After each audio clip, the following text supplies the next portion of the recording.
finally made it to Hanoi from Vientiane, and we came back because of all the food. We made our first visit to Hanoi in 2019 or something like that, and the sad thing is a lot of the places that we loved then are not here anymore. Boo COVID.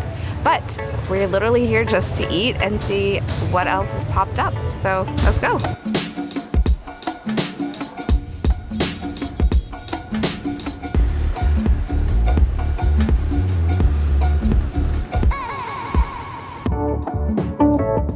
One of the best and also most normal thing to do in Vietnam is go to a cafe.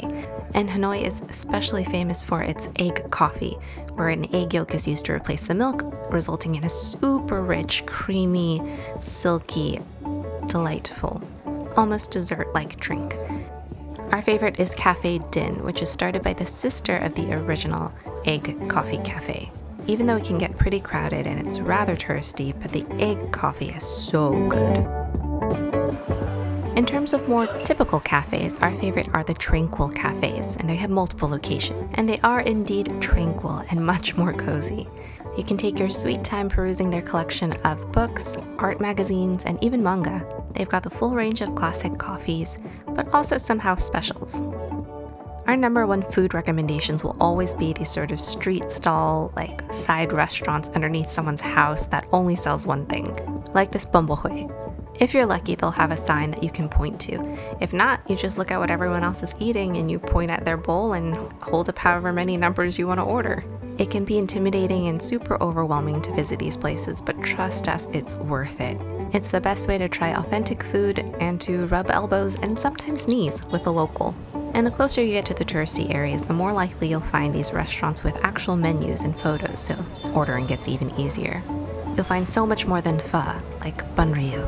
Amazing.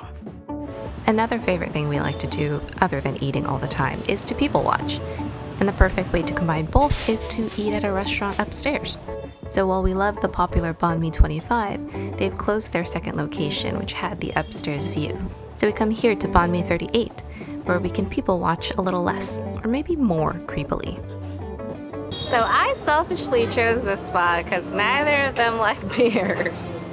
But Astor Street Brewing Company, which is named after the original location that it was at, is a solid spot to go to for anyone, locals or foreigners alike. It's one of the first breweries in Vietnam, and so this is, if you're into craft brews, then I highly recommend it. They've got everything from something super light, something fruity and hazy, to something dark. One of their award-winning imperial stouts.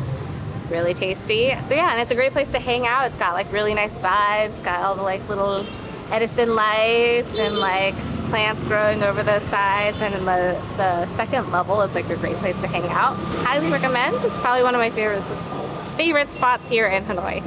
What do you think? It's great!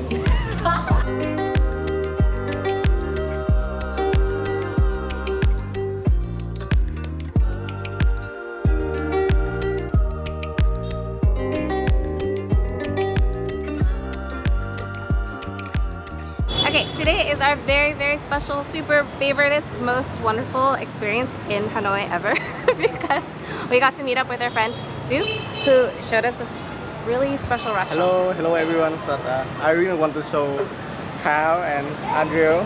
This place is a very popular place in Hanoi, and it offers wide varieties of local foods from the north to the south of Vietnam. And I think it's going to be very exciting for us to have like 3 rounds, dinners and dessert and everything.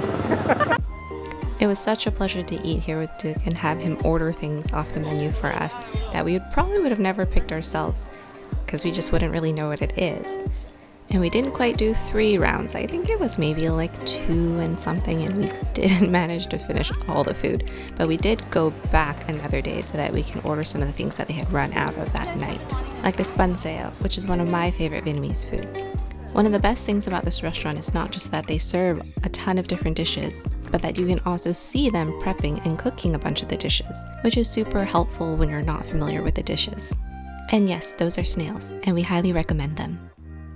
So we mentioned that we came to Hanoi just for eating, but there was one other reason why we came back, and that is the weekend walking street or night market kind of thing. It's not really a night market by the traditional sense, but essentially this lake that we're at right now, the whole perimeter of it, the streets are closed so you can walk on it freely, and there's a bunch of stuff going on. Like there's a bunch of music stages. Last time we came here there was legit some people just walking around some giant speakers and singing karaoke and performing for the public. This time we haven't quite seen them yet, but there is like a book fair, which I would be super ecstatic about, except that I can't read anything that the book started right now.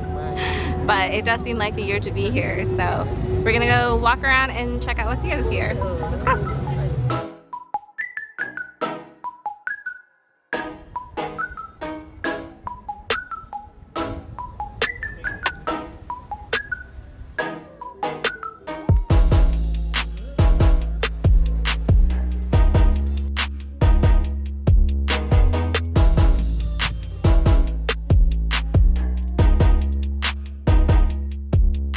This place is great. It's fun, it's lively, it's entertaining. There's a lot of crap to do. I don't even know if you can hear me because the music's so freaking loud. But I love this part of Hanoi. This is seriously one of the reasons why I wanted to come back here and why I thought to come back to Vietnam. But this shit is hella fun, man.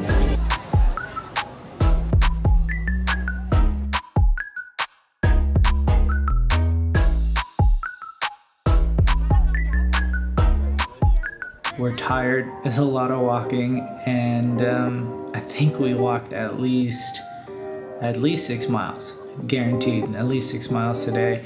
Thanks guys, don't forget to do all the stuff, subscribe, bell, all those things, and keep in touch, or let us know if you have a favorite place, and you know, we just want to interact with all of you. You guys get to know us, we get to know you, and hopefully we can all connect. So anyway, see you guys later, bye.